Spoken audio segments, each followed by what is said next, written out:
Government of India.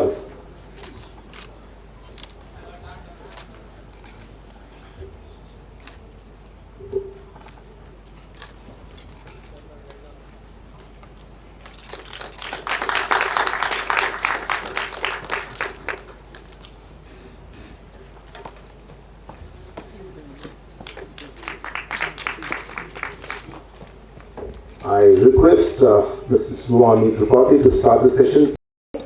और मैंने उससे कहा था कि सरप्राइज हम बातचीत शुरू करने के पहले मैं उसे दूंगी। बिल्कुल हमारा राष्ट्रनाट्य विद्यालय का बहुत पुराना संबंध है, उसी कुछ संबंधों की कहानी हम देख रहे हैं। लाइट जरा कम करिए, शुरुआत से शुरू करेंगे।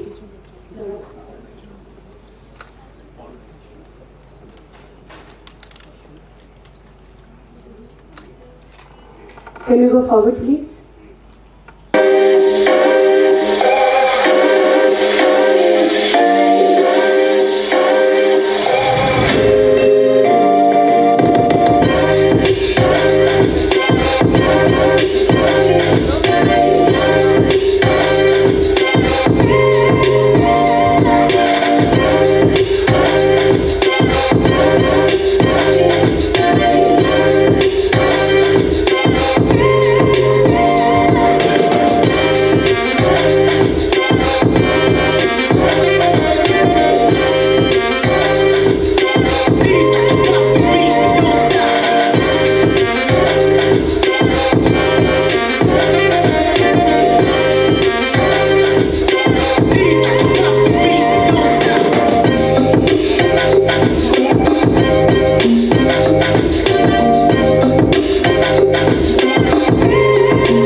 शुरू से शुरू करें?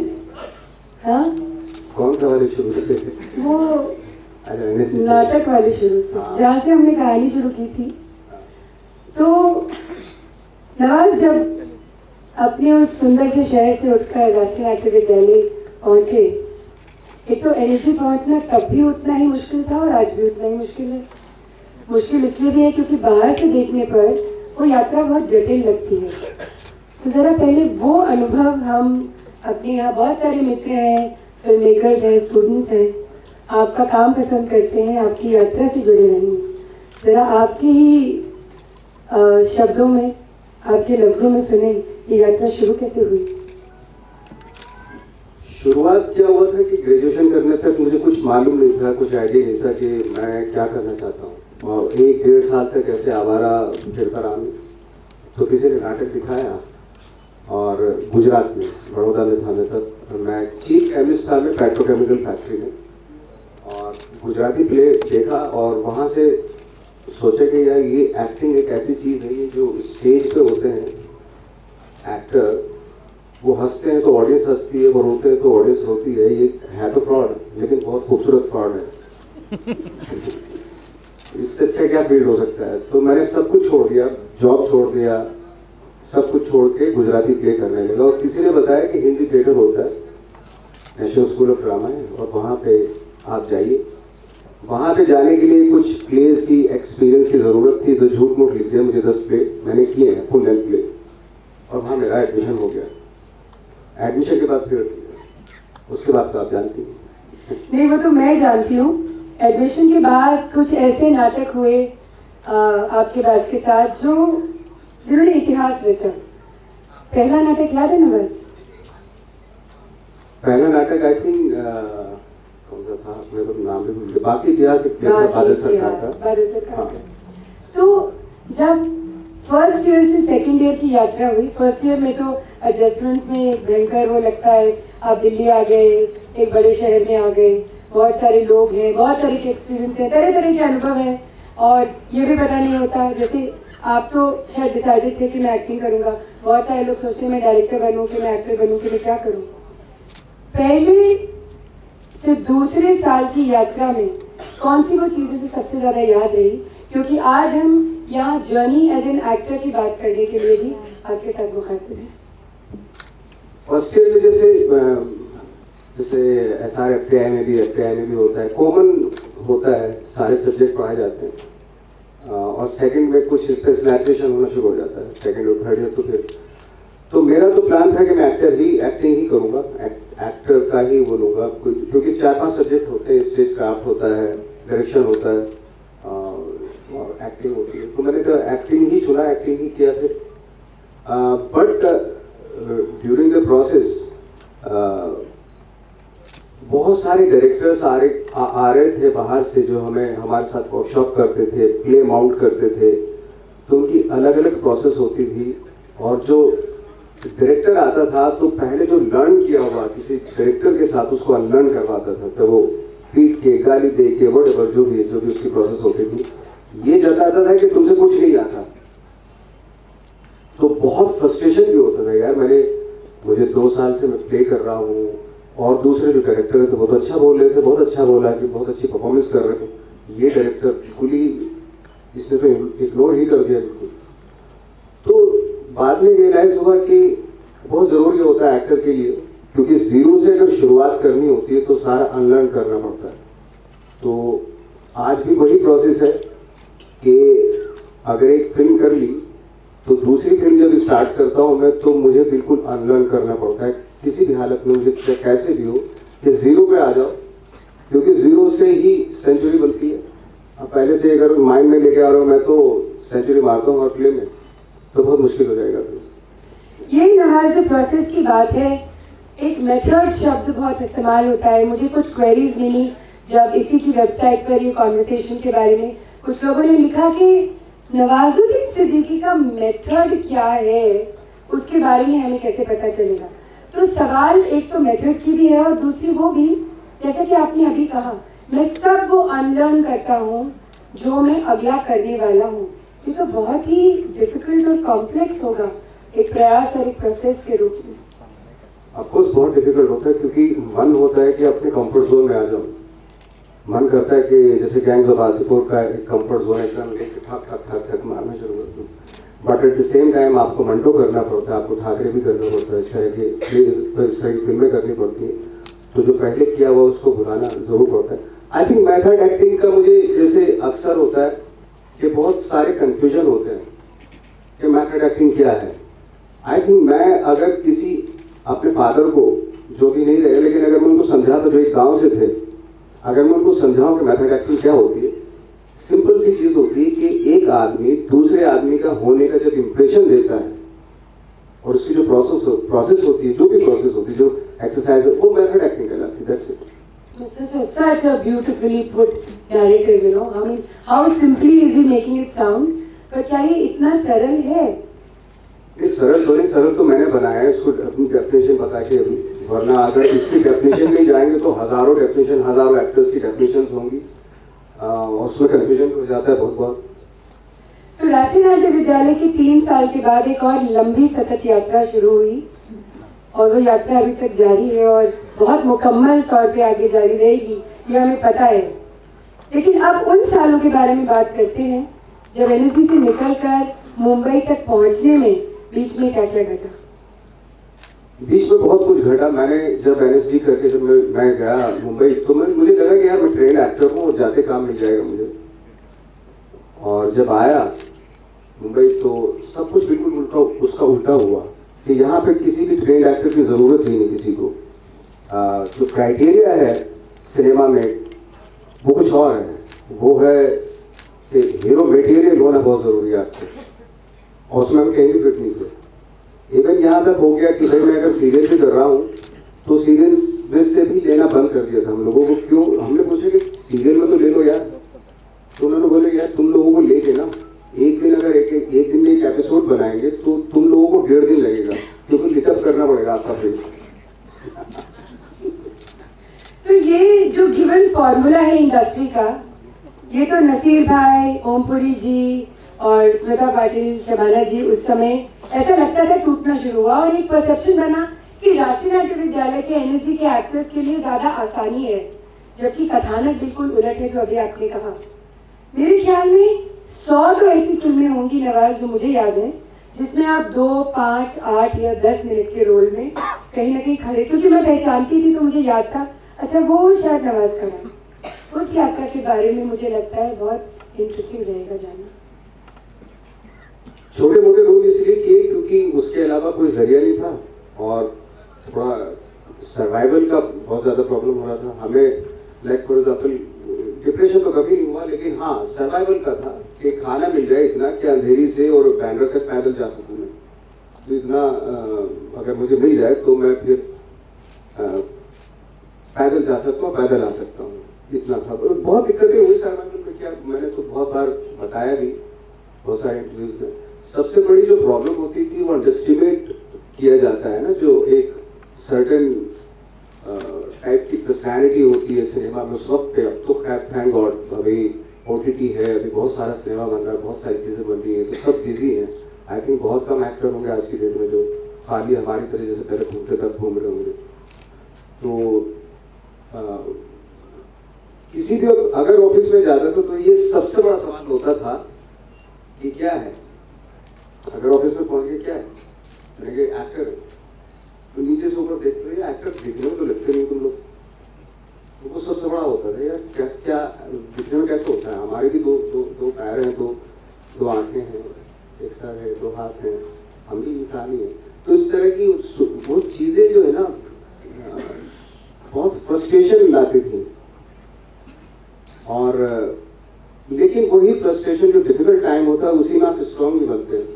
वहीं से भी शुरुआत शायद मुझे लगा कि ठीक है बेटा तुम्हें दिखाते हैं, हम लोग एक्टिंग दिखाते हैं तुम्हें। और क्या दिखाई एक्टिंग, क्या दिखाई एक्टिंग जमाने को। आज आप इस साल हमारे साथ कान फिल्म फेस्टिवल में गए थे एज ए ऑफिशियल डेलीगेट। आदरणीय पुपचंद्रा जी यहाँ बैठे हैं, रविंद्र भाकर जी बैठे हैं जो हमारे साथ फेस्टिवल में डेलीगेशन में हमारे साथ थे। और कान के उस रेड कार्पेट पर चलते हुए मुझे याद आया और क्रिस्टियान से मेरी बात हुई। Gangs of Wasseypur became a watershed moment in Indian cinema at Cannes। और मेरे ख्याल में जो 90 और 110 मिनट का फॉर्मेट था वो उस फेस्टिवल में जाकर तहस नहस हो गया, क्योंकि शायद पहली बार ऐसा हुआ और आप लोगों के लिए जानकारी है कि कान फिल्म फेस्टिवल में गैंग्स ऑफ वासेपुर का इलोंगेटेड बड़ा रूप वैसे ही दिखाया गया जैसा कि वो 3 पार्ट्स में भारतवर्ष में दिखा। ये किसी भी फेस्टिवल के लिए एक बहुत बड़ी उपलब्धि थी और भारतीय सिनेमा के लिए भी। गैंग्स ऑफ वासेपुर की यात्रा नवाज बहुत लोग जानना चाह रहे हैं और उन्हें लगता है कि फटा पोस्टर निकला हीरो। नवाजुद्दीन सिद्दीकी का उद्भव वहां से है। उस यात्रा के बारे में मैं उससे पहले हालांकि मैं फिल्में कर चुका था। एक फिल्म की थी मैंने मिस लवली जो कान में गई थी उसी टाइम, और एनएफटीसी का प्रोडक्शन था।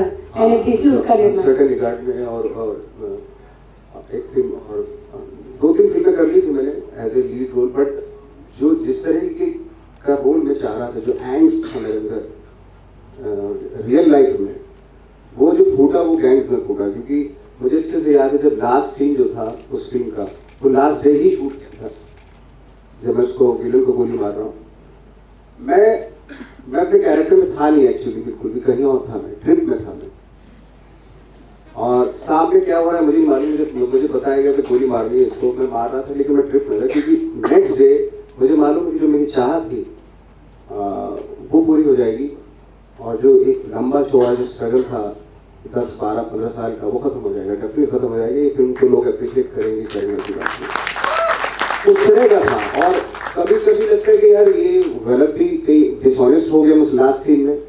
बट एक हमारे टीचर ने दुबे साहब ने सत्येश दुबे ने कहा है कि एक उस दौरान जब हमारे क्लासेस लेते तो एक चीज़ बोली थी उन्होंने कि खाली नहीं जाना चाहिए। जब आप कुछ भी, चाहे माधुरी दीक्षित के बारे में सोचो कैमरे के सामने, लेकिन सोचो कुछ ना कुछ तो जरूर सोचो, वो दिखता है, यू नो। अगर माइंड में कुछ चल रहा हो तो दिखता है।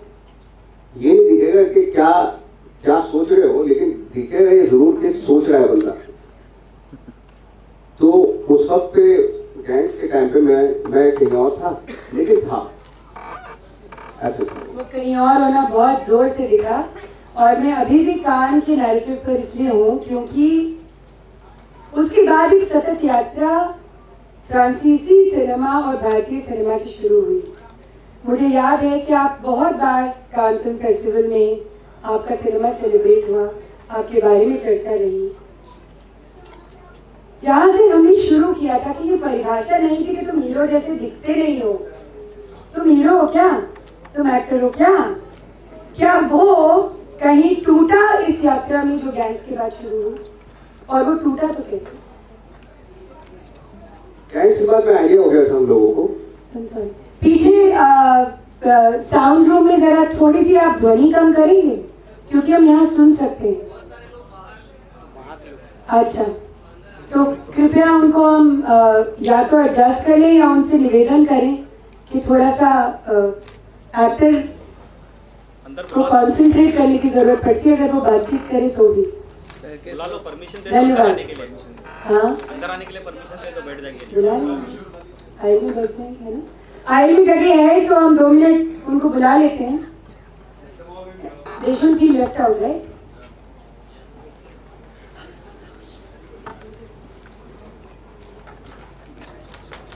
सॉरी, मिलते हैं ब्रेक के बाद। रुकावट के लिए खेद है।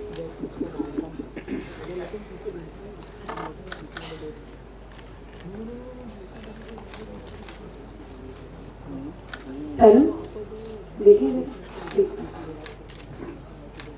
Can we start? आए क्या लोग? प्लीज उसको बोल दीजिए धीरे से आके बैठ लेंगे। Should we start? ओके। अच्छा, मैं थोड़ा भूल गया। हाँ, नहीं, मैंने कहा कि तुम एक्टर हो क्या, हीरो हो क्या, तुम एक्टर हो क्या? ये परिभाषा कैसे बदली गैंग्स के बाद और गैंग्स के समय? क्योंकि सडनली नवाजुद्दीन सिद्दीकी की चर्चा होने लगी और लोग नोटिस करने लगे कि एक व्यक्ति है, एक एक्टर है, कमाल का है, अद्भुत काम कर रहा है और उसका नाम नवाजुद्दीन सिद्दीकी है। ये परिभाषा कैसे बदली? जैसे आपने कहा कि एक्टर हो गए, वो तो खुद मुझे खुद पता नहीं, ट्राई कर सकते हैं, यू नो, कंप्लीट तो हो नहीं पाते एक्टर। हाँ, मेरा जो पेशा है वो एक्टिंग का है, इसलिए मैं कह सकता हूँ मैं एक्टर हूँ। बट एक हमेशा खोज रहती है कि कुछ ना कुछ तो खोजते रहते हैं। बट हाँ, गैंग्स के बाद ये होने लगा था कि खुद की चीज़ों पे बिलीव होने लगा था कि अगर आप कोई भी चीज़ लेके आते हैं लेकिन आपकी अपनी है, ओरिजिनल है और उस पर आपका बिलीव है, तो वो आदमी तो 10 साल के बाद या 20 साल के बाद या 30 साल के बाद ज़रूर कहीं ना कहीं लोग उसको जानने लगते हैं, पहचानने लगते हैं उस चीज़ को। तो ज़रूरत है इस चीज़ का मुझे कॉन्फिडेंस हो गया था कि मेरा खुद का क्या है। मैं जो बॉलीवुड है वो बहुत बड़े बड़े स्टार्स हैं, सब कुछ है, बट मैं क्या हूँ वो मुझे अपने आप को जानना बहुत ज़रूरी है। अगर मैं खुद को जानने की कोशिश करूँगा तो लोग मतलब अगर मैं फॉलो करूँगा किसी को तो मैं भीड़ में हो जाऊँगा। मेरी खासियत क्या है वो इम्पोर्टेंट है। तो जैसे बहुत सारे एक्टर्स जब हमारी बात भी होती है तो मैं यही बोलता हूँ, यार मैं आपको तभी देखूंगा जब आपका कुछ खास ओरिजिनल आपका खुद का होगा। अगर आप फॉलो करके आ रहे हैं किसी को, स्टार्स को, तो मैं क्यों देखूँ, तो ऑलरेडी है ही, वो तो मैं देख सकता हूँ। तो खुद पे इस बात पे यकीन हो गया था। और उसके बाद एक सतत यात्रा है खास तरह के सिनेमा की। मतलब ये कभी नहीं रहा कि अब नवाज इसी तरह की फिल्म करेंगे या इसी तरह की कथानक या इसी तरह के चरित्र पर काम करेंगे। बहुत तरह के डायरेक्टर्स के साथ काम किया। अगर अनुराग कश्यप के साथ काम किया तो सुधीर मिश्रा के साथ भी काम किया। अगर मतलब जो एक पूरी सतत यात्रा है इतनी लंबी, अहमद खान के साथ भी काम किया। हाँ, और ये कोई नहीं सोच सकता था कि नवाजुद्दीन सिद्दीकी कमर्शियल सिनेमा करेंगे, वो मेन स्ट्रीम कमर्शियल सिनेमा जहाँ आपने लोगों को हंसाया, खूब हंसाया। एक बार मुझे राजनाथ विद्यालय के स्टूडेंट ने कहा कि नवाज भाई कॉमेडी भी कर लेते हैं। बाप रे बाप, क्या कॉमेडी करते हैं वो। तो ये भी वही डब्बा है, वही बॉक्स है क्या नवाज, कि आप अगर गंभीर एक्टर हैं और गंभीर कथानक या गंभीर चरित्रों को करते हैं तो फिर आप वो नहीं कर सकते जिन्हें हम लाइट रोल्स कहते हैं। नहीं, मैंने तो आपको भी पता है एनएसजी में मैंने आई थिंक मैंने और राजपाल यादव ने हमने सबसे ज्यादा कॉमेडी रोल किए। बिल्कुल। मेरा चेहरा थोड़ा सा इंटेंस था, मुझे इंटेंस रोल लिखते चले गए, उसको कॉमेडियन हो गया वो। आई थिंक चेहरे हमारे यहाँ एक होता है, सेट होता है कि ये ऐसा दिखता है तो उसको ऐसे रोल दो, वो है थोड़ा हद तक है। हालांकि मैंने 2-3 फिल्में भी की हैं जो कॉमेडी थी, जिसको कॉमेडी थी। और टाइमिंग कहते हैं ना कि टाइमिंग, कॉमेडी में टाइमिंग की जरूरत है, ऐसा बहुत ही गलत कॉन्सेप्ट है ये। ट्रेजेडी में भी टाइमिंग की जरूरत होती है और रियल लाइफ में जब बात करते हैं उसमें भी टाइमिंग की जरूरत होती है। गलत टाइम, आप कभी कभी किसी से इरिटेट हो जाते हैं ना, यार इसकी बात पे ना इरिटेट कर रहा है, इट मीन्स उसके पास रिदम नहीं है ना टाइमिंग है। तो जैसे कारण जी कहा करते थे कि हमारे टीचर थे, वो कहते हैं हाँ बेबी कारण, कि बेसुरा माफ है बेताला नहीं। तो ताल और ताल की टाइमिंग बहुत जरूरी है लाइफ में। तो इस तरह के सिनेमा को करते करते एक नया मीडियम सडनली आया जिसके बारे में अभी शुरू में आपने चर्चा की, OTT। और जब नेटफ्लिक्स इंडिया में, जब भारतवर्ष में और विश्व में जब उसका लॉन्च हुआ तो एक सीरीज बनी सेक्रेड गेम्स, जिसे एक रात में 30 सेकंड में 127 देशों में देखा। तो अभी तक हम इस जूझ में इस चीज से जूझ रहे थे कि हम इंडियन सिनेमा को ग्लोबल कैसे बनाएं, और यहाँ एक सीरीज और गाय तोंडे और एक किताब जो पब्लिक स्पेस में थी 10 साल से, एक दशक से, वो आई, उद्धृत हुई और आप वहां थे और 127 देशों ने आपको एकदम एक साथ देखा। उस यात्रा के बारे में जरूर हमारे साथ कुछ अपने एक्सपीरियंसेस शेयर करें। आई थिंक सीक्रेट गेम जब मुझे बोला गया कि एक सीरीज है, मैं सीरीज रिलीज नहीं करता हूँ। मैं पहले मेरा रिएक्शन यही था कि मैं सीरीज नहीं करूँगा। मुझे लगा कि टीवी सीरियल टाइप होता, मुझे भी कोई आइडिया नहीं था ओटीटी क्या होता है, नेटफ्लिक्स क्या है। तो विक्रम मोटवानी मुझे बताया कि ये 120, 127, 190 कंट्री में रिलीज होगा। तो मुझे कोई खास ऐसे इंटरेस्ट बना नहीं मेरा, मुझे लगा कि अल्टीमेटली टीवी सीरियल ही है ये। मैंने ना बच के तो मैं फिल्में कर रहा हूँ, फिर वापस मुझे नहीं ले जाने चाहते हो आप। कहीं वह अनुराग ने मुझे कन्विंस किया और कि ये 190 कंट्री में जाएगा। मैं कैसे जाएगा, तो उसने मुझे कोई मैप दिखाया, कोई सीरीज चल रही होगी कोई विदेश की, तो उसने कहा ये जहाँ जहाँ लाइट जली हुई है ना मैप पे, यहाँ ये सीरीज चल रही है। तो मुझे बड़ा अच्छा लगा, मैंने यार 190 कंट्री में तो अच्छी बात है, गुड। तो तब मैं एग्री किया मैंने उसको। लेकिन जब लोगों ने सेक्रेड गेम्स में एक तो आपकी आवाज भी सुनी और फिर आपको देखा भी, उन्होंने कहा कि ये तो चीट कर रहे हैं। कई सारे एक्टर के कहा जब हम नवाज के सामने खड़े होकर डायलॉग बोलते हैं तो जब वो बोलते हैं तो हम कहते हैं मतलब ये बातचीत कर रहे हैं।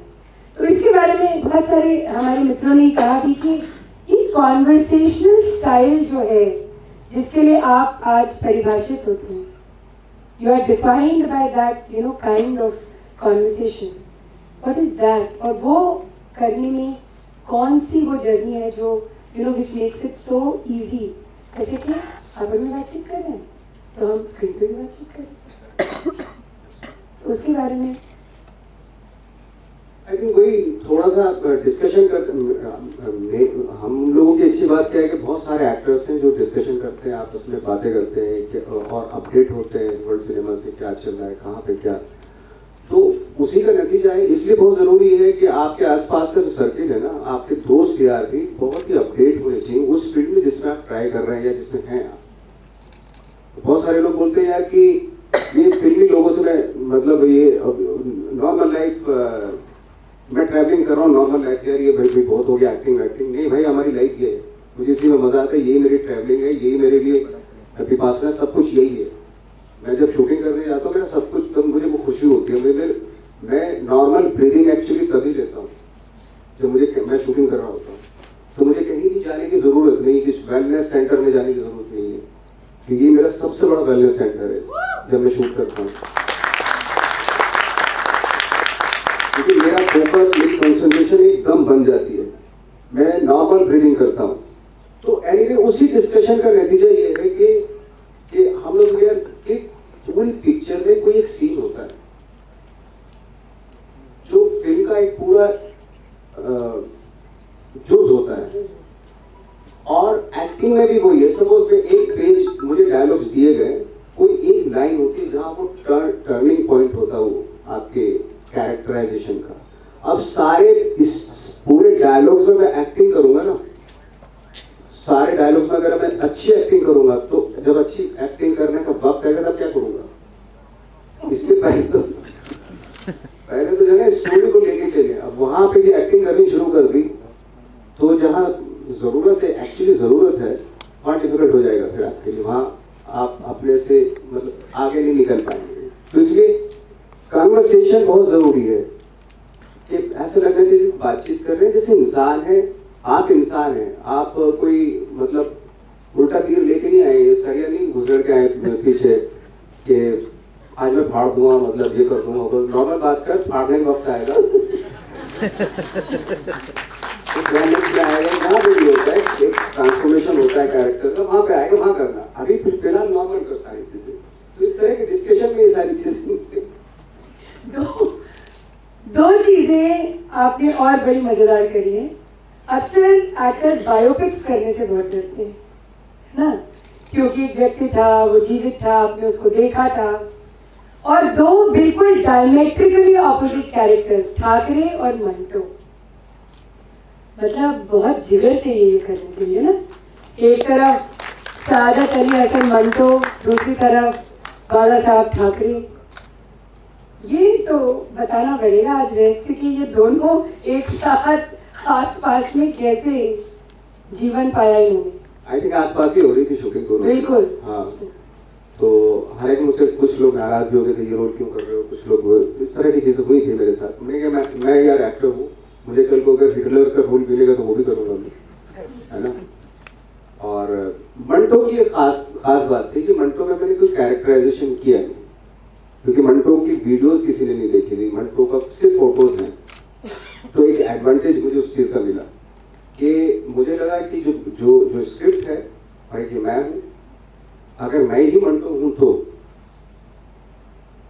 तो नवाज ही मंटो है कि किसी ने भी देखा, लोग यकीन कर लेंगे कि हाँ, अगर मैं ऑनेस्ट रहा अपने रोल के साथ तो लोग यकीन कर लेंगे मंटो ऐसे रहा होगा। लेकिन ठाकरे के साथ थोड़ा डिफिकल्टीज थी, क्योंकि उनके वीडियोस बहुत अवेलेबल हैं, उनकी स्पीचेस हैं, उनके इंटरव्यूज बहुत हैं गूगल पे। तो अब ये था कि मिमिक्री भी ना हो कैरेक्टर का, लगे भी ठाकरे हैं। ये सबसे ज्यादा चैलेंज था उस कैरेक्टर के लिए, उस रोल के लिए। पर दोनों के चित्रांकन में और दोनों को देखकर हमारे एक ड्रामा स्कूल के स्टूडेंट ने कहा, मैं कभी सोच भी नहीं सकता था कि नवाज भाई मंटो भी हो सकते हैं और ठाकरे भी।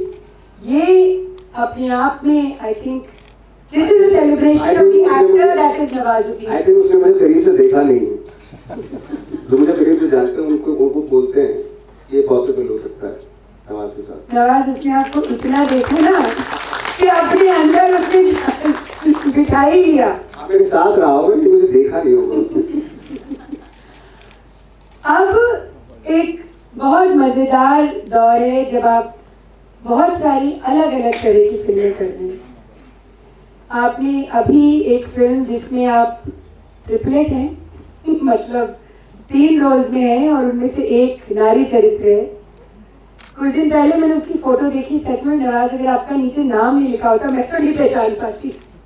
मैंने आज उसका यहाँ पर इसलिए चित्रण नहीं किया कि आप अपने आप आज सेशन के बाद गूगल सर्च करेंगे नवाजुद्दीन सिद्दीकी हड्डी, तो थोड़ा हड्डी की यात्रा और फिर उसके बाद एक और फिल्म अभी आपने खत्म की है, उसके बारे में भी चर्चा करेंगे। देखिए, जैसे आपने कहा कि मैं अगर मैं नाम न लिखा होता मैं पहचान नहीं पाती, तो ये क्रेडिट जो है मेकअप आर्टिस्ट को जाता है, उसमें मेरा कोई कंट्रीब्यूशन नहीं। कितने घंटे लगते थे? 3 घंटे। रही बात ये कि जो मेकअप उसने किया उसको रिस्पेक्ट देना, जो क्योंकि उसने 3 घंटे लगाए और सोचा है कि ऐसा दिखना चाहिए, ऐसा दिखेगा या नहीं, बट उसके बाद मेरी रिस्पॉन्सिबिलिटी शुरू होती है कि उस मेकअप को मैं कितना रिस्पेक्ट दे रहा हूँ, क्योंकि एक अलग पर्सनैलिटी उसने खड़ी कर दी। अब उस पर्सनैलिटी में सोल, ये अपना थॉट, अपने इमोशंस, ये मुझे डालने पड़ेंगे। कहने के लिए तो ट्रांसजेंडर है, बट वो इतना डिफिकल्ट रोल रहा मेरे लिए। आफ्टर ठाकरे ये एक सबसे डिफिकल्ट रोल है, क्योंकि मैं नहीं चाहता कि मैं बहुत ही सुपरफिशियल लेवल पर उसको छू के चले जाऊं। जो उनका ट्रॉमा है उसको पकड़ना है, और मैंने खुद से फाइंड आउट किया, अपने अंदर फाइंड आउट किया कि क्योंकि हर इंसान के अंदर पूरा ब्रह्मांड होता है, एक औरत भी होती है, एक बच्चा भी होता है, एक खतरनाक कैंसर भी होता है, सब कुछ इंसान, अभी इंसान। तो मैं फाइंड आउट करने की कोशिश की कि मेरे अंदर किसी कोने में है, एक फीमेल है, तो मैंने कोशिश की कि मैं फीमेल का रोल, मैं फीमेल प्ले करूंगा। लोगों को लगेगा ये ट्रांसजेंडर है, लेकिन मैंने एक्चुअली फीमेल प्ले करने की, उनकी जितने भी ट्रांससेक्सुअल होते हैं उनकी सबसे बड़ी ख्वाहिश होती है फीमेल बनने की, वही वो चाहते हैं वो। क्योंकि मैंने 80 के आसपास ट्रांसजेंडर लोगों के साथ काम कर रहा था मैं, तो उनकी सबसे बड़ी विश, सबसे बड़ी चाह उनकी क्या है, क्या होती है, ये मैंने सबसे पूछा। कॉमन बात यही थी कि सब फीमेल बनना चाहते हैं। सुधीर मिश्रा के साथ एक फिल्म आपने की, सीरियस मैन, वो भी OTT पर, नेटफ्लिक्स पर दिखी। एक बहुत ही खूबसूरत कहानी, एक एस्पिरेशनल कहानी, एक पिता पुत्र की, और वो भी एक किताब थी। तो एक बात एज एन एक्टर, जब आज हम OTT पर, जिसको हम डेमोक्रेटाइजेशन ऑफ कंटेंट कहते हैं, लगता है कि जैसे प्रजातांत्रिकरण हो गया है उन चीज़ों का जिनको हम देखते हैं, जब किताबों को अडैप्ट किया जाता है तो एक चरित्र है वो जो किताब में लिखा गया, एक वो जो स्क्रीन प्ले में हमने पढ़ा, और एक जो आपने स्क्रीन पर पोर्ट्रे किया। ये जर्नी एक साथ कैसे सम्मिलित होती है? I think जितना मुझे और Iron Money was beautiful. Remember Serious Man and Iron Money? I'm sure. How many of you saw Serious Man? Wow, quite a few. Can I say something? In a bit, we'll come to. I think मुझे लगता है दोनों तीनों process अलग हैं। एक जब अपने एक नॉवल राइटर की अपनी इमेजिनेशन होती है वो है, और जो फिल्म मेकर उसको फिर ड्रामेटाइज करता है, फिल्म बनाता है उसके ऊपर, वो एक अलग है। लेकिन जब उसमें एक्टर्स आते हैं तो हर इंसान अपना अपना कंट्रीब्यूशन लेके आता है, कंट्रीब्यूट करता है। एज एन एक्टर हाँ, जितना हम कर सकते हैं हमने किया, जितना डायरेक्टर कर सकता है। तो एंड ऑफ द डे कहीं ना कहीं एक, मेरे ख्याल से जो एक नॉवल की या स्टोरी की सोल नहीं जानी चाहिए। बाकी आप, बहुत सारे लोग लिबर्टी भी ले लेते हैं, चले जाते हैं, आउट ऑफ द बॉक्स भी जाते हैं उसी चीज़ को लेके, तो अच्छी बात है, बट उसकी जो सोल है, जो थॉट लेके उसने लिखा था, वो नहीं जानी चाहिए। तो ये मेरी नज़र में मुझे इतना मालूम, इससे ज़्यादा इसके बाहर मुझे आइडिया नहीं। अच्छा, बहुत सारे हमारे ड्रामा स्कूल के अब स्टूडेंट्स कहते हैं कि नवाज भाई थिएटर कब करेंगे? तो बीच में ये भी था कि आप अपनी गांव जाकर कुछ एक थिएटर प्रोडक्शन करना चाहते थे। आपने ये भी कहा कि शायद मेरे शहर के कुछ ऐसे नवोदित कलाकार हैं जिन्हें समय मिलना चाहिए, जिनको मौका मिलना चाहिए। तो anything like that you really want to do? अभी तो फिलहाल मैं फिल्मों में बिजी हूँ, फिल्म्स कर रहा हूँ। जब उससे वक्त थोड़ा सा मिलेगा मुझे, तो मुझे लगता है कि अभी मेरी जो एनर्जी है वो शायद बची नहीं थिएटर के लिए। मे भी शायद मैं एक सैचुरेशन पॉइंट आएगा। बीच में आया था, हालांकि यहाँ लॉकडाउन से पहले, पैंडेमिक से पहले आया था, सैचुरेशन पॉइंट आ रहा था मुझे, तो क्या करूँ, थिएटर करना शुरू कर दूँ या अपने गांव चले जाऊँ, लोगों से मिलूँ, क्योंकि बहुत ज़्यादा काम कर रहा था। एक फिल्म खत्म हुई, दूसरी स्टार्ट कर रहा हूँ, तीसरी स्टार्ट कर रहा हूँ, इस तरह कर रहा था। तो लेकिन बीच में कुछ दौर आता है, ऐसा है, कुछ ऐसा हादसा गुजरता है आपके साथ, लाइक फॉर एग्जाम्पल जैसे किसी का कुछ हो जाए, मतलब सेंस की, मैं खैर यहाँ नहीं बता सकता खुल के, कहीं ना कहीं से ड्राइव लेना बहुत जरूरी है, यू नो। चाहे फॉर एग्जाम्पल क्या होता है कि आप, बहुत सारे एक्टर्स मैंने ऐसे भी देखे कि जिनका ब्रेकअप हो गया और अचानक से उनकी एनर्जी है, बस अब काम करके दिखाऊंगा, अब काम करूंगा मैं, है ना। तो which is very good actually, अच्छी बात है। अगर आप अपने ब्रेकअप को, चाहे लड़का और लड़की अपने ब्रेकअप को इस तरफ ले जा रहे, काम की तरफ, अच्छे काम की तरफ ले जा रहे हो, तो उससे बढ़िया फोकस से कंसंट्रेशन कहीं नहीं बन सकती। तो ये बीच बीच में अपने आप को झटके देते रहना चाहिए, वो बहुत जरूरी है। तो मुझे किसी दूसरी चीज से हुआ, खैर इससे नहीं हुआ। तो मैं भी थोड़ा डल हो रहा था एक्टिंग में, अचानक से मुझे हुआ ऐसे कि नहीं यार फिर से करते हैं। भले वो मोटिवेशन कहीं और से आया, बट आई डोंट नो, आप कनेक्ट कर पा रही हैं? बिल्कुल कर पा रही हूँ, मैं सब कनेक्ट कर पा रही हूँ। लेकिन ये भी एक सवाल हमेशा रहता है एक्टर्स के लिए कि अब हम थक गए, हमने बहुत दिनों काम किया, अब हमारी इमोशनल हमारी जर्नी, हमारी साइकोलॉजिकल जर्नी, हमारी फिजिकल एनर्जी साफ हो रही है, लेकिन हमें चलते रहना है। वो चलते रहना क्या है जो रोज आपको जज्बा दे, ड्राइव दे, आपको वो जुनून दे कि नहीं कल सुबह है और कल मुझे उठना है और मुझे काम करना है। दुबे जी ने कहा था ना, माधुरी दीक्षित के बारे में सोच लेना, लेकिन सोचना तो पड़ेगा दोस्त। आई थिंक एक आदत बन जाती है और आपको हर रोज सुबह उठ के उसी एनर्जी के साथ काम करने की जो शिद्दत होती है आपके अंदर, वो एक कहीं ना कहीं आपकी एक आदत भी बन जाती है। और आई थिंक वो आखिर तक रहनी चाहिए, जब तक आप जिंदा हैं तब तक रहनी चाहिए। क्योंकि अगर आपको वक्त मिला है, मौका मिला है, तो थक के नहीं बैठना है ना। जैसे बहुत सारे लोग होते हैं कि भाई काम बहुत कर लिया तो थक जाते हो, क्योंकि आपके शौक का काम है वो जो एक्टिंग मेरा शौक है, वो मैं उससे क्यों थकूंगा। बाद में मुझे रियलाइज होता है कि यार ये तो इसी में तो मेरी दुनिया बसती है, यही तो सब कुछ है मेरा, तो इसमें मुझे थकना क्यों है। तो बहुत कुछ करना है अभी तो, मतलब अभी कभी कभी तो ऐसा भी लगता है यार एक जिंदगी भी कम है एक चीज के लिए, सिर्फ एक्टिंग के लिए। जब डीप जाते हैं एक्टिंग की, इतनी सारी डिटेल्स मिलती है आपको कि लगता है यार बहुत कुछ करना है अभी, तो बहुत बड़ी जिंदगी, बहुत बड़ा, सिर्फ एक्टिंग इतना बड़ा फील्ड है। मतलब कोई भी क्रिएटिव चीज जो होती है, ऐसा लगता है कि 5 जिंदगी मिलेंगे तो भी नहीं पूरा कर पाएंगे हम तो बहुत छोटे हैं, ऐसा लगता है। और अब आप बहुत सारा काम दूसरे देशों में कर रहे हैं। मैं माफिया तो एमीज के लिए नॉमिनेट हुई, और सेक्रेट गेम्स तो खैर बहुत सारी जगहों पर इसकी चर्चा हुई, लेकिन अब आप उस परिधि को भी आपने क्रॉस कर लिया। You will very soon be working in productions in other parts of the world. तो वो जर्नी कैसी है, और क्या ऐसा है कि हमारे भारतीय निर्देशकों के काम करने की पद्धति और जो शायद जो पाश्चात्य तरीका है, वो भी वेस्टर्न मेथड के नाम से जाना जाता है, क्या उसमें कुछ फर्क है? तरीका तो बहुत अलग है। मैं जैसे अभी कुछ फिल्में करने वाला हूँ बाहर, तो आई थिंक तरीका बहुत अलग है। और मुझे कभी कभी क्या होता है कि हमारे यहाँ, आई एम सॉरी, मतलब मुझे कहना पड़ता है, बट कहना चाहिए ताकि लोग सुने और लोगों को पता चले। हम लोग जब शूटिंग कर रहे होते हैं, जब हमारा सपोज शॉट शुरू होता है, उससे पहले इतना शोर होता है ना, इतनी आवाजें होती हैं, और डायरेक्टर चाह रहा होता है कि इसमें ये बेस्ट करे।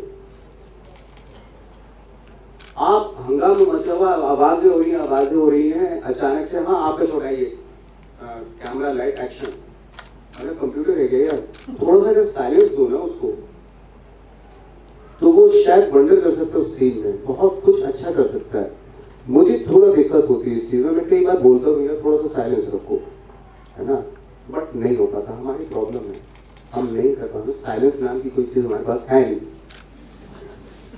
इसीलिए मैंने रुकावट के लिए खेद किया था बीच में, क्योंकि मुझे पता था। नवाज, किसी भी एक्टर के लिए ये निर्धारित कर लेना आसान नहीं होता कि अब मैं इसी तरह का काम करूँ। कोई ऐसा क्षण आया अब इस बहुत ही खूबसूरत यात्रा में, अभी यात्रा बहुत लंबी है, जब ये लगा कि बस अब ये डिसाइड हो गया कि अब मैं बस यही करूँगा और इसके आगे अब मैं और एक्सप्लोर नहीं करना चाहता? नहीं, एक्सप्लोर तो ऐसा तो कभी आया नहीं मेरे दिमाग में कि मैं एक्सप्लोर नहीं करूँगा। हमेशा ये रहता है कि और क्या चीज़ हो सकती है, क्या करना चाहिए, क्या डिफरेंट होना चाहिए, एक्सपेरिमेंट। मैं तो अपनी तरफ से पूरी कोशिश करता हूँ, और अपने जो जितने भी डायरेक्टर्स होते हैं उनको भी एक टीम की तरह कि यार दूसरा कुछ ट्राई करते हैं। लाइक हर सीन में ये होता है होता है बहुत ही कंफर्ट जोन का सीन होता है, जब सब ऐसे ही करेंगे इस सीन को। हम लोगों का यही होता है पूरी टीम का, यार थोड़ा अलग करके देखते हैं, हो सकता है फेल हो जाए पर ठीक है ना, सुख है, और कुछ रिस्क लेते हैं कुछ नहीं लेते, ये होता है। तो इस नोट पे मैं बिल्कुल मौका देना चाहूंगी, मुझे पता है बहुत सारे लोग बहुत सारी बातें करना चाहते हैं। एक ही निवेदन है, प्लीज ओपिनियन मत दीजिएगा, छोटा सवाल और पॉइंटेड जो आप बाकी नवाज से पूछना चाहते हैं। सबसे पीछे से शुरू करते हैं क्योंकि वो अक्सर छूट जाते हैं। जी खड़े हो जाएंगे तो अच्छा रहेगा। ओके, जी मैं Malayalam film director. I have done 2 Malayalam movies. And one Malayalam director, he said that he is doing a film with you, and I am waiting for assist him that movie. Is there any movie committed to a Malayalam director? Script है ना? No, what is the question? You talking about the director who is saying he's working with it? Director Prashant. Prashant. He's a director from Malayalam. He is making movie with Is he you are you doing a film in in Malayalam? one day. Malayalam में आप film कर रहे हैं प्रशांत? Not Malayalam. He's a Malayalam director, but he is Okay. doing a Hindi movie. Is doing in one day. That movie shoot in one day. Shot in one day. One day. So हाँ एक बार मेरे साथ आया था ये film. so I'm waiting for that to assist that movie. हाँ तो वो तो लेकिन बाद में बात करें। Thank you. जी बहुत ऐसे हमारी युवा मित्र। जी हाय सर, आपको याद है मैं सीरियस मैन के लिए ऑडिशन की थी और मैं सुधीर मिश्रा और आपके साथ मुकेश छाबड़ा के ऑफिस में मिले थे हम। I had audition for your wife's role. I didn't get selected. अभी तक मैं वेट कर रही हूँ आपके साथ एक और बार मौका मिले। और एक क्वेश्चन है, आप विलन रोल्स करने के टाइम पे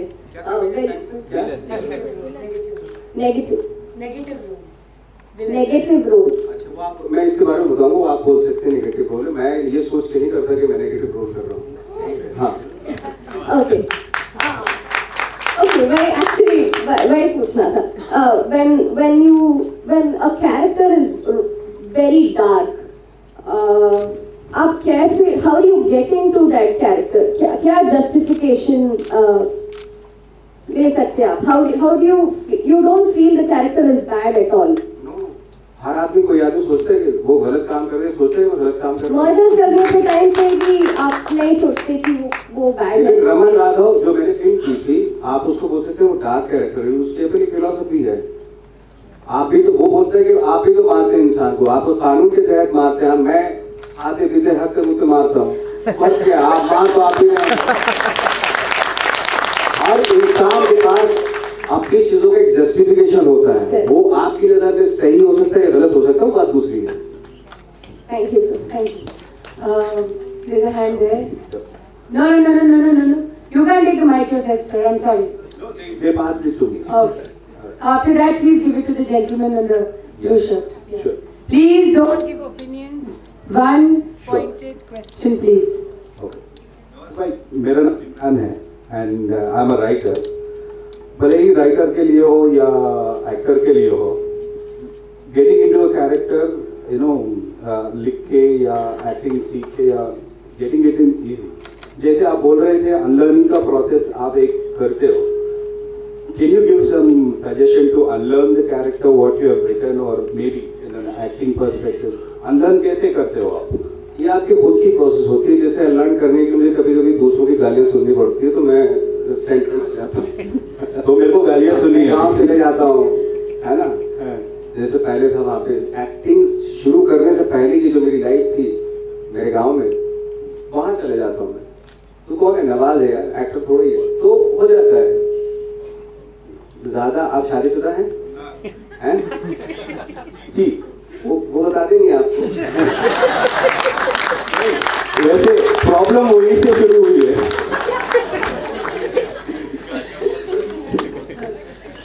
Okay, I'm coming. I'll try and get everybody just relax now. Ji. Hello sir, my name is Aditya. My question is that कि आपने अलग अलग टाइप के वर्सैलिटी के रोल्स किए हैं, और कुछ रोल्स आपकी पर्सनालिटी से शायद कनेक्ट हुए होंगे, कुछ बिल्कुल ही अलग रहे होंगे। जैसे आपने कहा ठाकरे के लिए आपको बिल्कुल ही मतलब बहुत प्रिपरेशन करनी पड़ी थी, मिमिक्री नहीं करना पड़ा। तो ऐसा कोई रोल है जिसमें आपको लगा कि मतलब आपकी जो खुद की पर्सनालिटी है वो उससे आप रिलेट कर पा रहे हो? एक तो ये बात मैं आपको बता दूं कि खुद की पर्सनैलिटी तो हर रोल में होती है आपकी, क्योंकि आप ही कर रहे होते हैं। पर जैसे मैंने बताया ना कि आप एक दूसरे होने के एक इम्प्रेशन दे सकते हैं। इम्पैक्ट वाली अगर बात है, जैसे इम्पैक्ट बहुत सारे रोल ने इम्पैक्ट किया। बाद में बहुत टाइम के बाद मुझे रियलाइज हुआ कि मेरी खुद की पर्सनैलिटी एक्चुअली कुछ है ही नहीं। कहते हैं कि जब आप कोई कैरेक्टर करते हो तो उसकी लाइफ, कैरेक्टर की लाइफ से जब आप कुछ लेते हो तो वो भी आपकी लाइफ से बहुत कुछ लेके चले जाता है। एंड ऑफ द डे आप ना एक एम्प्टी फील कर पाते। तो मेरा कभी कभी मैं पर्सनली बताऊं आपको कि कभी कभी मुझे ऐसा लगता है कि मेरा खुद का कुछ है ही नहीं। इसलिए बहुत ज्यादा स्टिफ या आइडियोलॉजी रखना एक्टर के लिए थोड़ा हानिकारक इसलिए हो जाता है क्योंकि आप एक दिशा में जा सकते हैं, क्योंकि आपके पास हो सकता है नेक्स्ट टाइम कौन सा कैरेक्टर आ जाए, तो जो आपने पर्सनली कोई आइडियोलॉजी बना रखी है ना वो उसमें डिस्टर्बेंस हो जाए, बहुत मुश्किल कर पाएंगे उस रोल को। इसलिए बेटर है कि एक होता है ना, हालांकि मैं बहुत ही गलत बात बोल रहा हूँ, बहुत अजीब सी बात बोल रहा हूँ, बट मैंने जो फील किया मैं अपनी बात बोल रहा हूँ, हो सकता है मैं गलत हूँ, मैं ये नहीं कह रहा हूँ। एक ना ठंडा गोश्त की तरह हो जाता है, एक या तो पानी की तरह हो जाओ, जहां जाए उसका रास्ता बना ले, या कोई असर ही नहीं हो रहा कि ऐसे बन जाओ। लेकिन बहुत ज्यादा स्टिफ थॉट्स रखने एक्टर के लिए थोड़ा सा डेंजरस हो सकता है, अनटिल ऐसे वो ह्यूमैनिटी के लिए ना, वो उसके लिए ठीक है, वो ऐसे नहीं कि भाई मेरे सामने बहुत कुछ गलत हो रहा है मैं देखता जाऊँ, वो दूसरी बात, वो तो गलत है। बट मुझे ऐसा लगता है कि बहुत ज्यादा जो है ना, हम लोग जब एक्टर बनने की कोशिश करते, आर्टिस्ट, फर्स्ट ऑफ ऑल तो हमें आर्टिस्ट ही बनना चाहिए जहां तक मेरा ख्याल है। तो हमें ना बहुत सारी दूसरी चीजें नहीं लेके आनी चाहिए। ये आर्टिस्ट का एक माइंड होता है, एक कम्युनिटी होती है, कम्युनिटी नहीं कहना चाहिए, माइंड होता है आर्टिस्ट। तो उसमें ना दूसरी चीजें जो है ना नहीं लेके आनी चाहिए कि आप बहुत ट्रेडिशनल हैं, आप बहुत जो भी हैं, आप बहुत रिलीजियस हैं, अच्छी बात है, विच इज वेरी गुड, होना चाहिए। बट जब आप आर्ट फील्ड में आ रहे हो, एक्टर बन रहे हो, या ये इनको ना ये अलग डिपार्टमेंट है, या तो आप पूरी तरीके से आ जाओ, सारी चीजें लेके नहीं आ सकते इससे। The lone hand at the back. मैं बैक बेंचेस को जरा ज्यादा परिचय देती हूँ, सॉरी, बुला दिए जाते हैं अक्सर। Very elated to meet you, Nawazuddin sir. I'm Priyanka from Pune. So my question is कि आप जब कोई सीन कर रहे होते हो और लेट्स सपोज कि सामने वाले एक्टर में थोड़ी सी मीडियोक्रिटी आ जाती है, तो आप उस सीन को अपलिफ्ट करने के लिए क्या करते हो सर? सीन दो लोगों की वजह से बनता है। अगर वीडियो करे तो उसमें भाई हमारी गलती नहीं है, या हो सकता है इसलिए कास्टिंग बहुत समझदारी के साथ होनी चाहिए, क्योंकि नहीं तो सीन नहीं बनेगा। अगर वीडियो करे ना सामने तो सीन नहीं बनेगा। हाँ, जैसे हमारे यहाँ चलता है, ठीक है, कंप्रोमाइज जो है, ठीक है, ओके चलता, वो जैसे हमारा सिनेमा भी है, ठीक है, इंसान अच्छा है, ले लो यार, अरे इंसान अच्छा है, घर पे बुला के दावत दो उसको, खाना खिलाओ उसको। और सर जो आपके only one, we don't have time for so much, only one question please। Sorry Nawaz, आप कह रहे थे? अच्छा, आप जरा फ्रंट बेंचेस कलर प्रिंट यहाँ भी आ जाए।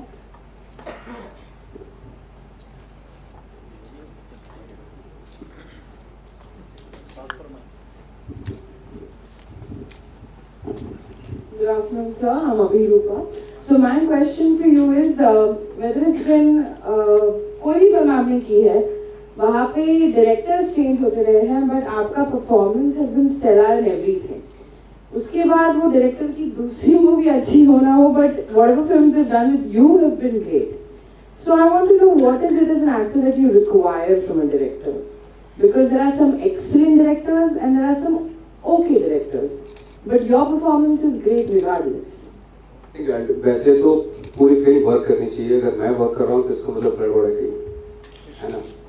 पूरी फिल्म वर्क करनी चाहिए, जैसे उन्होंने बोला कि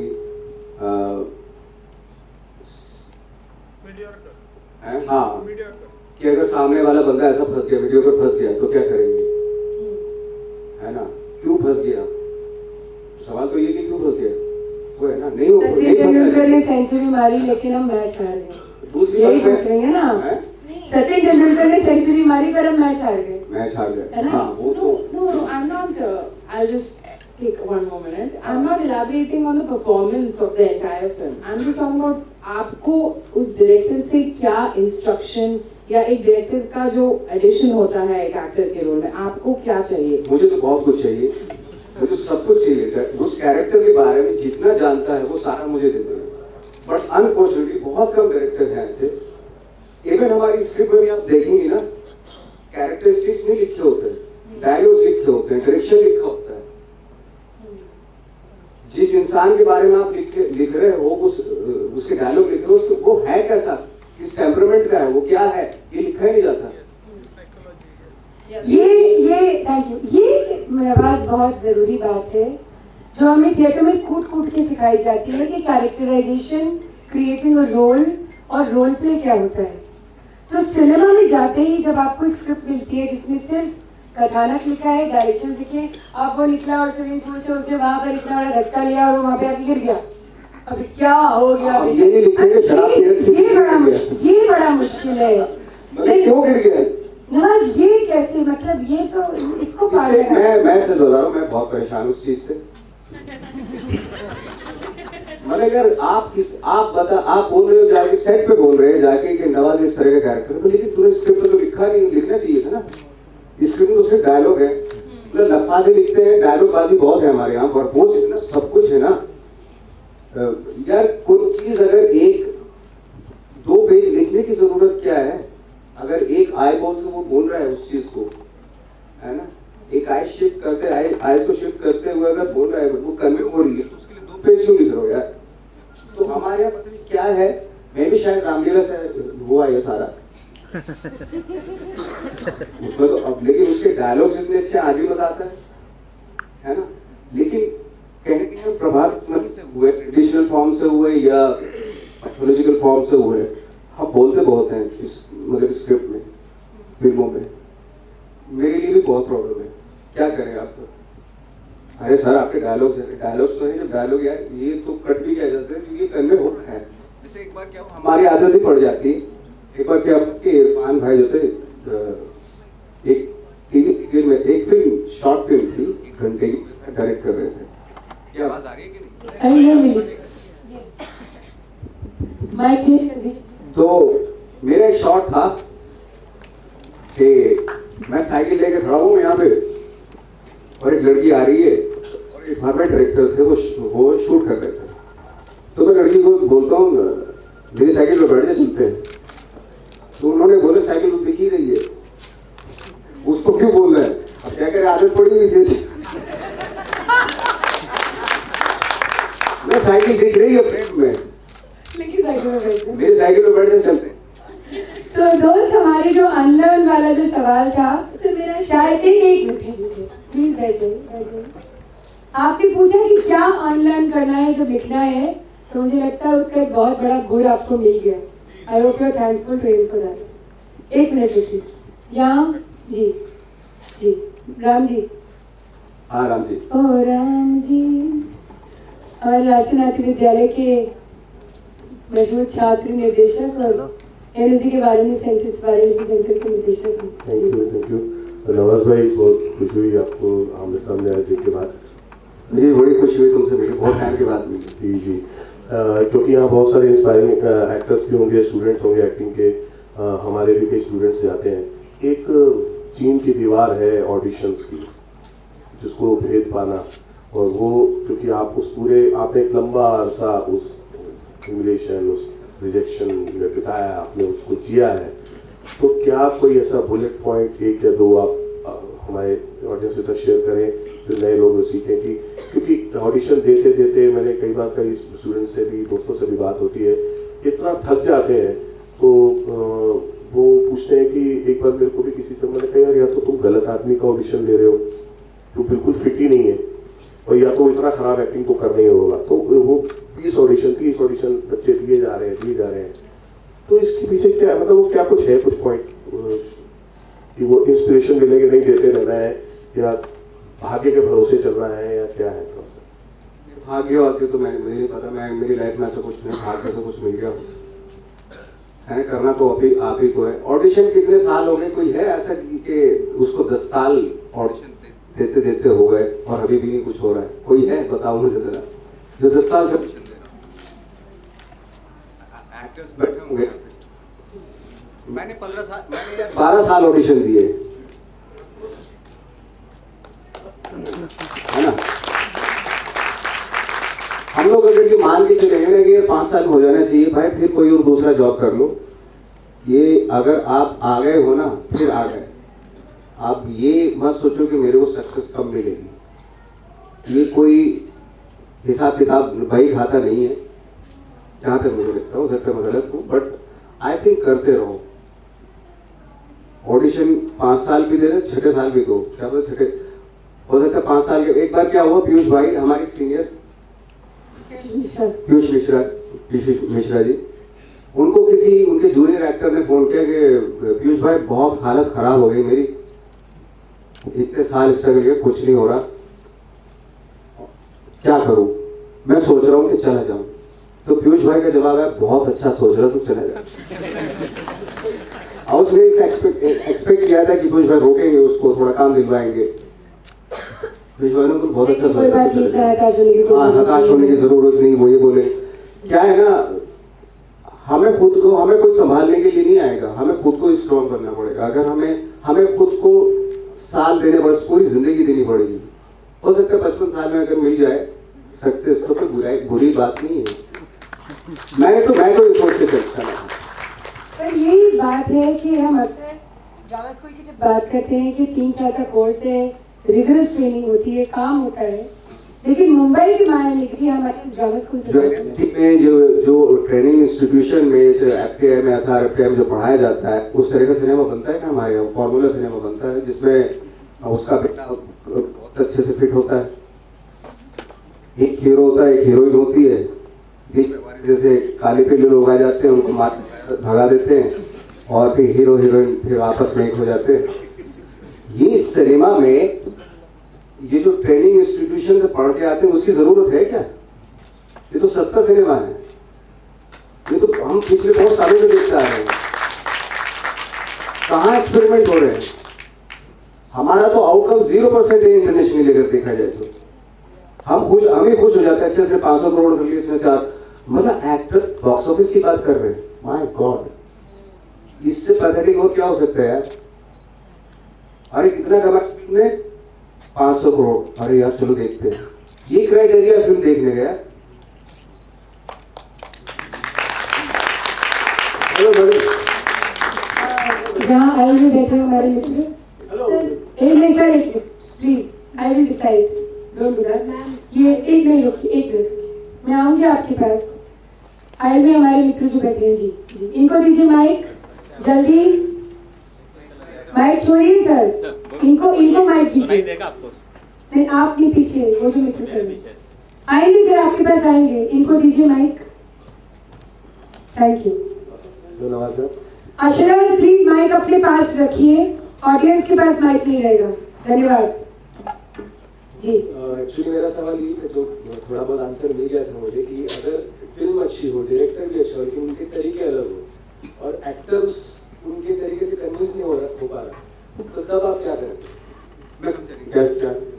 जैसे अब अलग कुछ एक्टर्स ऐसे होते हैं जो नेचुरली स्पॉन्टेनियसली काम करते हैं, कुछ होते हैं जो क्राफ्ट बनाकर काम करते हैं, तो वैसे डायरेक्टर का भी हो सकता है। तो अगर डायरेक्टर की फिल्म भी अच्छी है, हमें करना है, और वो डायरेक्टर भी अच्छा है, लेकिन हम कन्विंस नहीं हो पा रहे एज एन एक्टर, तो उस वक्त आपका क्या? एक्टर को ना हर तरीके के डायरेक्टर हैंडल करना आना चाहिए। अगर इस तरह का डायरेक्टर है तो उसके उस तरीके से काम करो, आप सपोज कोई कमर्शियल फिल्म का हीरो बंदी की डायरेक्टर है, उसके सामने अगर मेथड एक्टिंग की बात करोगे तो उनके हिसाब से करना पड़ेगा। वो जैसे वो चाह रहे हैं डायलॉगबाजी उससे यूज करना, क्योंकि उनका फॉर्मेट वो है शायद। वो सही गलत हम बाद में बात करेंगे, वो बड़ा डिबेट है, पीछे मिलते हैं। बस यहाँ दीजिए, आइए। सर एक्चुअली आप हर एक सीन में अपना एक इनर मोनोलॉग चलाते रहते हैं, और वो प्रेजेंस ऑफ ये माइंड कैसे रहता है, मतलब एक कैमरा एस्थेटिक्स को सामने रख के वो प्रेजेंस ऑफ माइंड कैसे रहता है कि अगर आप 40 दिन का शूट कर रहे हो गैंग्स ऑफ वासेपुर के लिए, तो वो कैरेक्टर के लिए मतलब हमेशा वो इनर मोनोलॉग चलते रहना है, और अपनी लाइफ में आपकी अपनी निजी लाइफ भी रहती है, तो वो और ये बैलेंस कैसे करते हो आप? एक चीज है। और दूसरा सवाल एक तो मेरी निजी लाइफ मेरी निजी लाइफ भी यही है और मेरी प्रोफेशनल लाइफ भी यही है। बहुत लोगों की होती है निजी लाइफ, मेरी नहीं है, मेरी हेल है, मेरा यही है सब कुछ भाई। हाँ। और आपको बाबा कारण से क्या सीखने को मिला है? बहुत कुछ। मैं हमारे डायरेक्टर थे, हमने साथ किया था, उन्होंने संस्कृत मैंने भी देवयानी किया था उनके साथ। वो तो अमेजिंग थे, उनसे तो बहुत कुछ सीखा है। एक दो बता सकते हैं सर, क्या सीखने को, मतलब क्या इम्प्लीमेंट करते हो? एक बार क्या हुआ था, संस्कृत प्ले कर रहे थे, भास का नाम था उसका अभिमारक प्ले। तो मैं जैसे स्टेज पे आया, हालांकि मैं लोग दूसरे कर रहे थे, मैं कॉमेडी कर रहा था, विदूषक करोड़। तो मैंने ना डबल मीनिंग इम्प्रोवाइजेशन कर दिया उसमें, बाबा को पता मालूम हो गया। तो उन्होंने ऐसे ही बैठे हुए लोग, उन्होंने क्लास ली, वो सामने बैठे थे, यहाँ स्टेज पे बैठे हुए थे और हम ऐसे सामने बैठे हुए थे। उन्होंने बहुत क्लास ली, शर्म नहीं आती तुम्हें, ये वो दुनिया भर की उन्होंने। और नेक्स्ट शो में ऐसा नहीं होना चाहिए। तो मैंने ठीक है सर, आई एम सॉरी। तो बाबा गए, शो में तो बैठते नहीं थे, चले जाते थे थोड़ा गाने, और जैसे गए फिर शुरू हो गए हम लोग। इस तरह की चीजें होती थी जी। या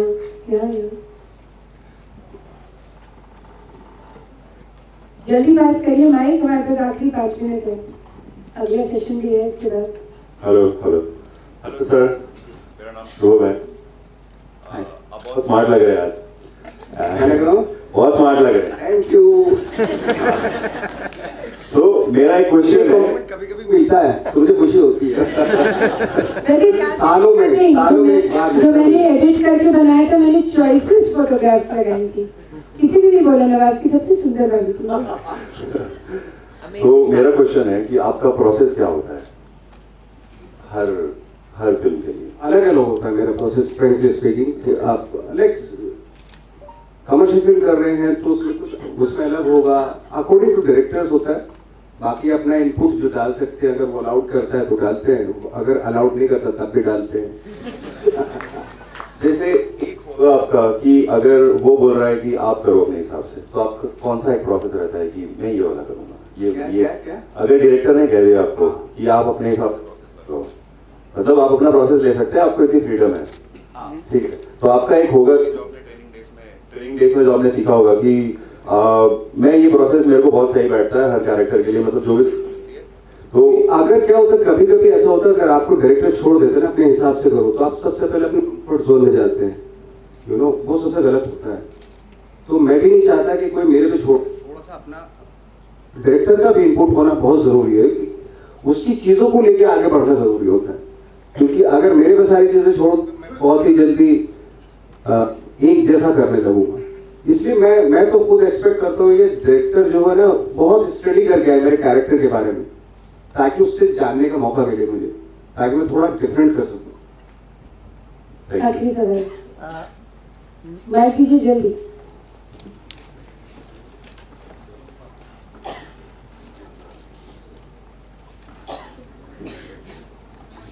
एक्चुअली आप सच में बहुत स्मार्ट हैंडसम लग रहे हैं आज। तो नवाज, मुझे ये जानना है कि जब आप कोई फिल्म करते हैं तो ऑन फ्लोर आपको पता चल जाता है कि ये फिल्म अच्छी बन जाएगी, हिट हो जाएगी, या नहीं चलेगी, या नरेशन के समय पता चल चलेगी नहीं चलेगी भाई, इसके बारे में मुझे आज तक नहीं पता चला। नहीं, आपने बताया वासीपुर में पता चल गया था कि नहीं वो चलेगी, वाला नहीं पता चला, मैंने फिल्म अच्छी बनेगी, अच्छी बनी है, वो वासुपुर रिलीज नहीं हो पाई थी और जब कान में उसने इतना सारा, जब उसकी चर्चा हो गई तब जाकर उसे थिएट्रिकल रिलीज मिली थी भारतवर्ष में। तो ये वही सिंड्रोम था कि बाद जब पाश्चात्य देश से आप लेकर आएंगे तमगे तो आपको यहाँ पर उसका कुछ निराकरण होगा, है ना? क्या होता है अच्छी फिल्म का मतलब क्या होता है? जो बॉक्स ऑफिस से 500 गई वो तो नहीं मतलब भाई आपका, सॉरी। हाँ नहीं अच्छी फिल्म नहीं, वो मैं आपसे अच्छी फिल्म आपके दिल को छू रही है, आपके झंझाना रही है, आपके माइंड को। पैसा कितना इम्पोर्टेंट है नवाज? मैडम नमस्कार। मैं सोच रही थी भारती इतनी चुपके से बैठी है अभी तक। माइक दीजिए भारती को जल्दी। जी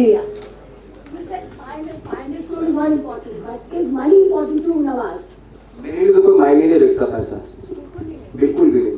पैसे देखो मैं इस शहर में कम से कम 1 साल बिना पैसे दे रहा हूँ, तब भी जिंदा रहा हूँ।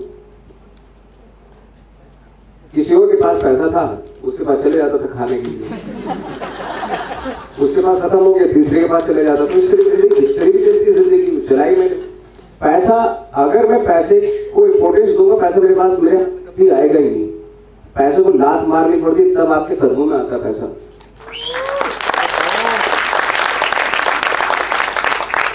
तो बहुत सारे मित्र, बहुत सारी मुझे तरह तरह की आपके लिए उनकी गुजारिशें हैं, लेकिन एक जरूर माननी चाहिए, थोड़ा सा हम गायतोंगे से मिलने को, बहुत ही थोड़ा सा। मॉम का character, mom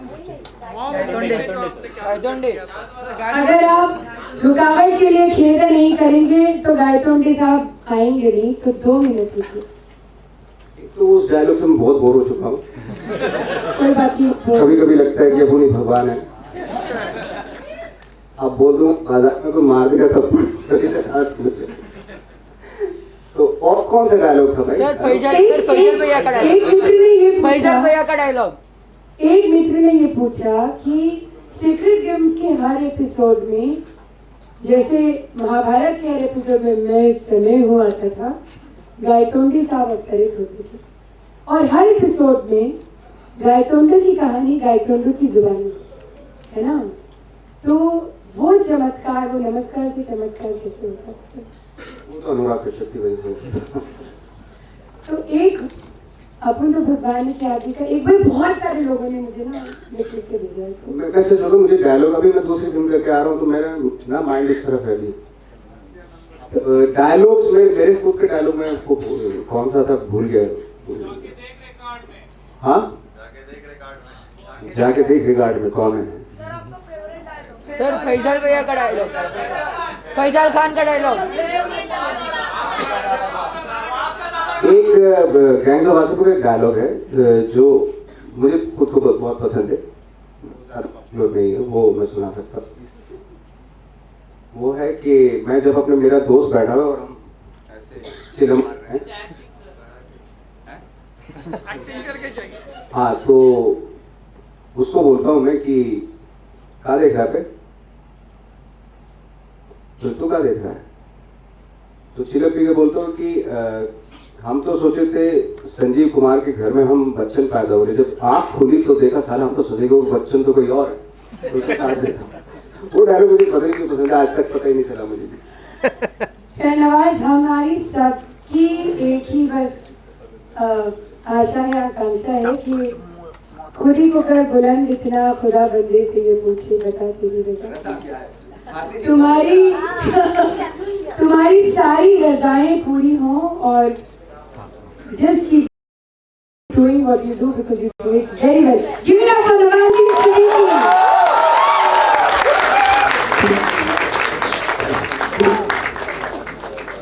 Thank you so much for the session.